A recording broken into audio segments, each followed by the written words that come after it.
Yo! Day 2 in Coron. So, muna yung first morning diri guys. And muna yung itsura sa muron. Nindot kayo no. Tapos sa taon, naggawas-gawas ako ng laraw kay murag peaceful mo kaysa gawas. O nindot kayong accommodation guys. Ma-recommend ako ni diri. Tapos nag-breakfast ang dine menu which is included na sa among nabook diri. Plated lang siya guys. Dili siya buffet. Pero lamig po dili masukan na kayo mga options. Yan, nag-ilis na din may nag-prepare para sa among island tour. So, now let's go!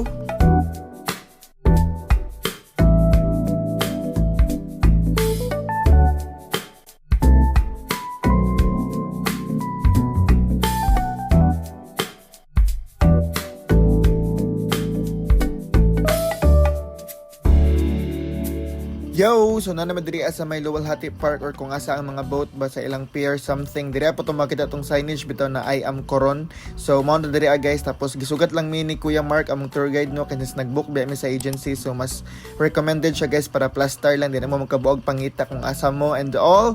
Tapos kung gusto mo mag-rent og mga snorkeling gear something, fins and all, diri po na siya i-settle, tapos ilista lang daan ang bayad unya naman na pagbalik. And wala pa dong namin dito sa boat guys, ang grabe gud siya kainit pero okay na lang ng init guys kaysa mag-ulan no. Grabe binamang inampuay ani kay ting ulan biya no sa bare months no, pero nindot ni siya guys. So tana, let's go.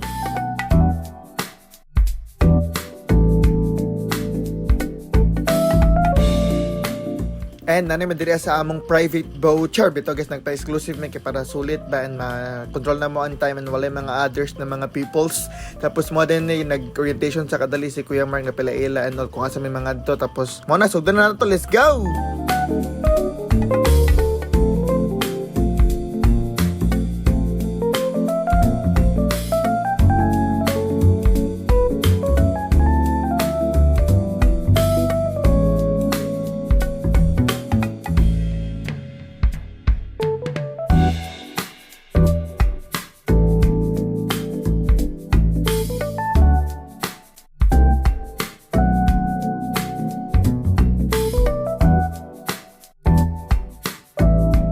And after mga 30 minutes siguro nakabot na mi diri sa mga first spot nga island no. So magkayak mi diri nag-rent mi crystal kayak guys.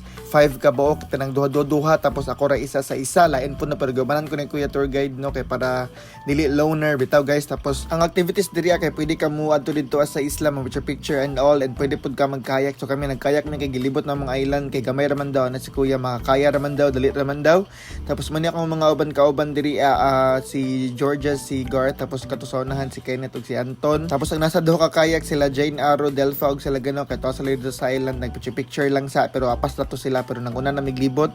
Tapos bibo kani guys, lingaw kayo baski init no, nindot gyapon kay siya nga experience kay clear kayo ang dagat guys. Pag sunscreen lang gyud mo pa din na mga luto inyong mga naong no, mangito mga luto gyud yung mga bugas. Pero wala raman po 1 hour na mo siya gilibot guys, and gina-enjoy lang po na mo ang view no, wala po nagpaspas gyud maayog kayak no kay mayani pa kadirian no bitaw nindot pa gud kayo ang view, nindot kayo ang dagat guys, clear kayo tapos dili kayo crowded ba, so nindot education no, balik ya pag humana mong libot nag-relax sa mi sa island, naligo-ligo ginag may stress storya and all and taod neto na mi sa mga next spot kung asa mi mag-lunch no. So kalimot akong sa pangalan diri ay mo pagbuot, so diri guys nindot siya peaceful and mingaw food kay murag lahi mo gud ang ruta ba kay since maka-control ba mi no. So karon na time murag kamera to itaw diri and mo na mong cottage diri mi magkaon nya mo na mga food no which is free na siya sa tour no. So lami kay guys na isda na crabs and basta kalimot ako sa masudan pero lami siya guys and wala mi nagpork pero okay ra. Tapos taod nato din mi diri sa murag cave siya diri mi mga gusto gamay yung makanera diri akong low tide nag ano lang mi diri na explore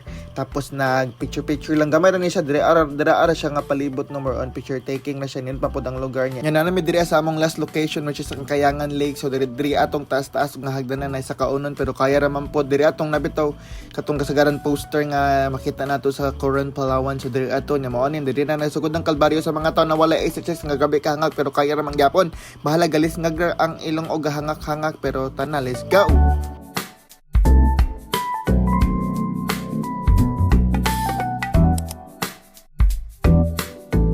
And mao na ni ang mismong lake no, so nangaligo lang mi diri hangtod sa maghapon or kalimot ko asa ra mi oras taman basta mingaw na pud to dugay mi nahuman diri tapos nang malik mi dito sa na picture spot para makakuha mi mga groupies and mga solo sa wala pa and taod kabalik na din mi diri sa amo ang boat kay muuli na mi guys, and mao ra to ang ganap diri sa amo ang day 2 nga tour. So tana mauli na ta, let's go.